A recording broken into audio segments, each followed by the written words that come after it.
आप सभी स्वर्णकार समाज बंधुओं को सर्वप्रथम मेरा नमस्कार। मैं आपका साथी रमेश सोनी मंडावरा। पृथ्वी पर जब से धातु की खोज हुई है तभी से मेड़ क्षत्रिय बंधुओं ने सोने चांदी के आभूषण बनाने का काम किया, इस कला को अपनाया। आरंभ से ही इस कला को अपनाने के कारण हम इस पर अपना विशेष अधिकार मानते हैं। ग्राहक हमें अपना सोना बिना रसीद लिए दे जाते हैं और गुणवत्ता में भी पूरा उतरने के कारण हमारे ऊपर पूरा विश्वास ग्राहक को होता है और हमारी ईमानदारी की भी प्रशंसा की जाती है।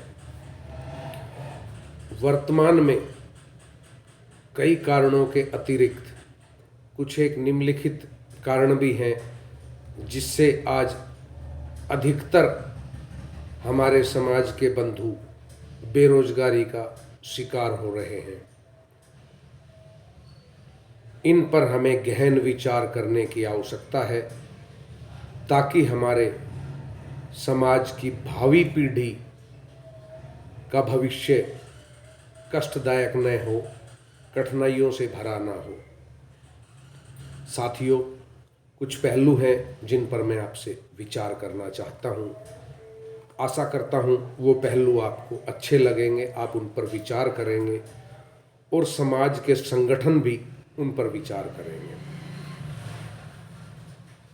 आज शोरूमों का प्रचलन बढ़ता जा रहा है, जहां अनेक डिजाइनों के जेवरात दिखाकर ग्राहकों को अपनी ओर आकर्षित कर रहे हैं, जिस कारण ग्राहक हमारे पास न आकर उनकी तरफ खींचे जा रहे हैं।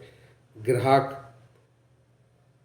काम न आने के कारण, ग्राहक और काम न होने के कारण हमारे स्वर्णकार भाई आज बेरोजगारी की मार झेल रहे हैं। आज शहरों में बड़े बड़े ज्वेलर्स बैठे हैं,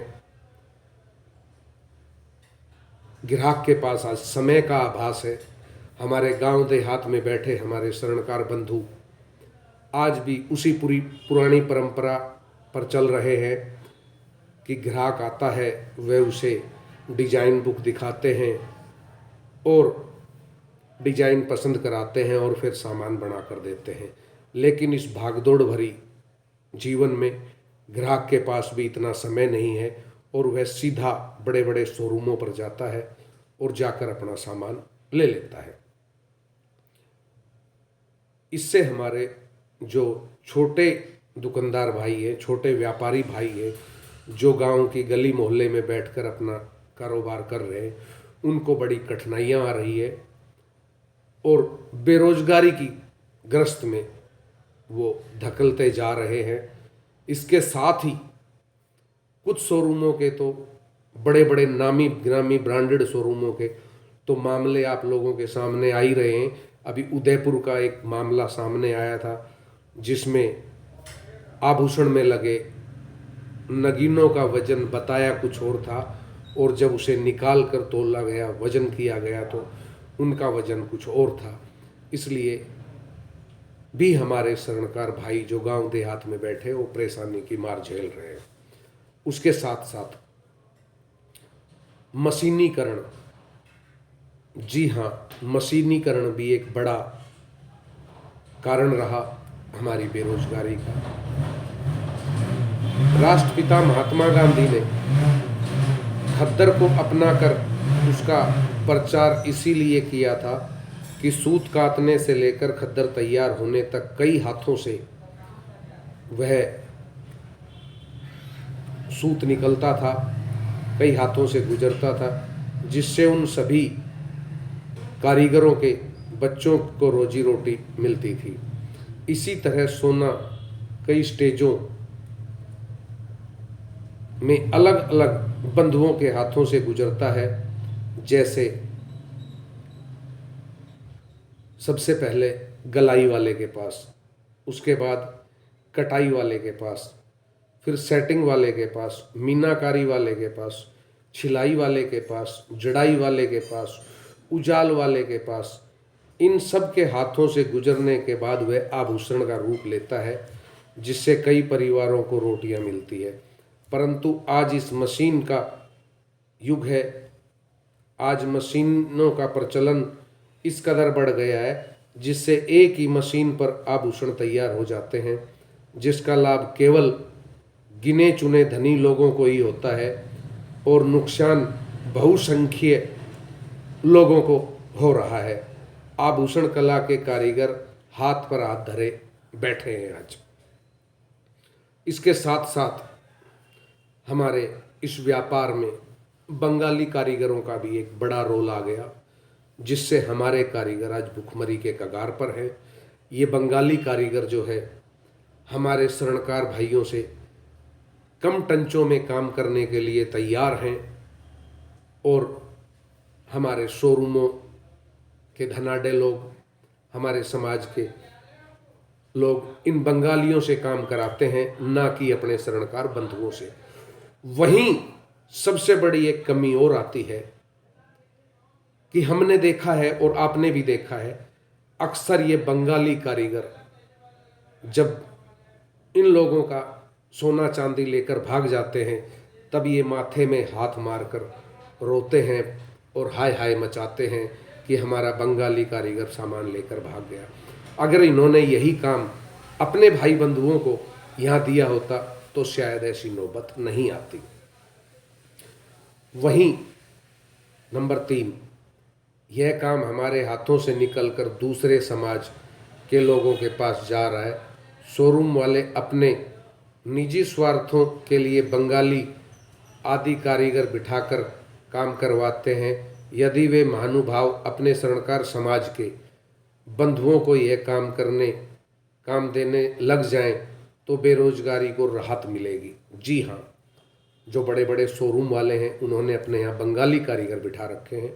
अगर वही काम यह अपने स्वर्णकार समाज के बंधुओं से करवाएं, तो जो बेरोजगारी का आंकड़ा दिन प्रतिदिन बढ़ता जा रहा है, उससे कुछ राहत पाई जा सकती है। नंबर 4, हमारे समाज की सरकार और इसके संचालन में भागीदारी शून्य के बराबर है, जिसमें प्रतिनिधित्व का अभाव भी खटकता है, क्योंकि हम अपनी किसी भी मांग को सरकार तक नहीं पहुंचा सकते, जिससे सरकार का ध्यान हमारे बेरोजगार बंधुओं तक नहीं जाता। साथियों, हमारी किसी भी सरकार में या उसके संचालन करने में हमारे स्वर्णकार समाज की कोई भागीदारी नहीं है, कोई हमारा नेतृत्व नहीं है। इसलिए हमारे समाज की जो मूलभूत समस्याएं हैं वो कभी भी सरकार के कानों तक नहीं जाती, और ना ही सरकार कभी भी हमारे समाज की जो मूलभूत समस्याएं हैं उनकी तरफ ध्यान देती है। यह भी हमारे समाज में एक बहुत बड़ा मुख्य कारण है बेरोजगारी की ओर ले जाने का। नंबर 5, स्वर्ण रजत मंत्रालय की मांग काफ़ी समय से हम कर रहे हैं, परंतु अभी तक सरकार का ध्यान नहीं हुआ। यदि हम पुनः एकजुट होकर मांग करें तो सफलता मिल सकती है। यह मंत्रालय अलग बन जाने के बाद हमारी समस्याओं को अच्छे ढंग से रख पाएगा।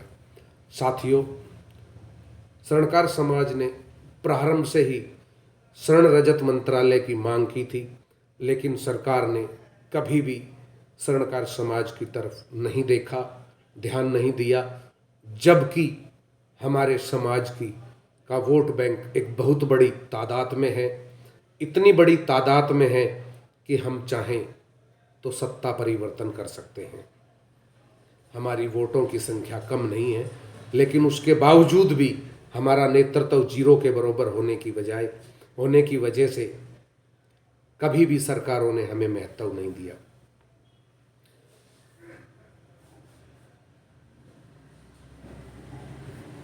इसीलिए हम जो है सदैव पिछड़े रहे हैं और पिछड़े ही रहते आ रहे हैं।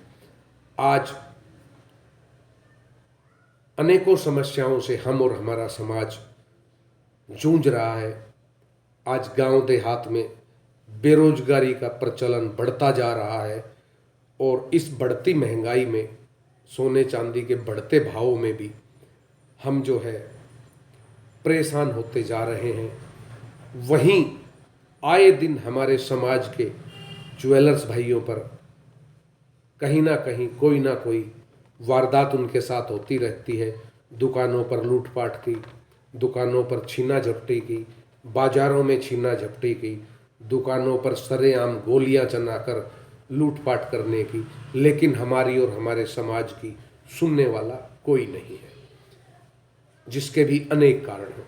नंबर 6, आज हमारे समाज के जितने भी संगठन बने हुए हैं, वे संगठन, उनमें से 5-7-10% ही संगठन ऐसे हैं जो समाज के लिए काम कर रहे हैं, समाज को एक दिशा में लाने के लिए, जागृति लाने के लिए काम कर रहे हैं।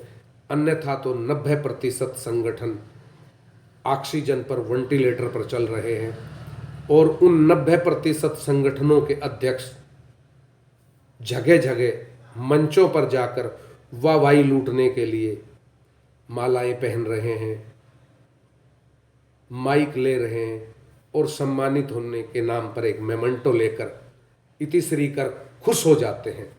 ऐसा ही हाल पिछले लंबे समय से हम स्वर्णकार संघ का देख रहे हैं। हरियाणा में आज तक स्वर्णकार संघ ने ऐसा कोई विशेष कार्य नहीं किया जिसके दम पर यह कहा जा सके कि स्वर्णकार संघ ने समाज को जोड़ने के लिए ये काम किए हैं। कहीं आज तक भी, इतने साल हो गए स्वर्णकार संघ को हरियाणा में बने हुए, मैं तो यह कहूँगा कि ये स्वयंभू नेता हैं जो बने हुए हैं।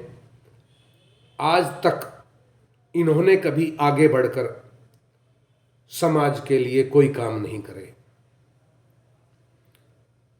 इन लोगों ने हमारे समाज की जो महान प्रतिभाएं हैं, स्वर्णकार समाज के जो अनमोल रत्न मेधावी छात्र हैं, कभी किसी छात्र का सम्मान तक नहीं किया, कभी किसी खिलाड़ी का सम्मान तक नहीं किया, कभी जरूरतमंद के ये संगठन काम नहीं आए।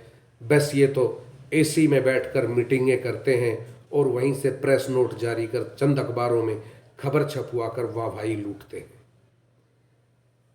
अभी कुछ दिन पूर्व ग्रुपों में चर्चाएं चल रही थी स्वर्णकार समाज के भवनों की और धर्मशालाओं की। वहाँ किसी सज्जन ने लिखा था कि हरियाणा के रोहतक शहर में बड़े बड़े प्रदेश अध्यक्ष रहते हैं और वहाँ समाज की कोई धर्मशाला या भवन नहीं है।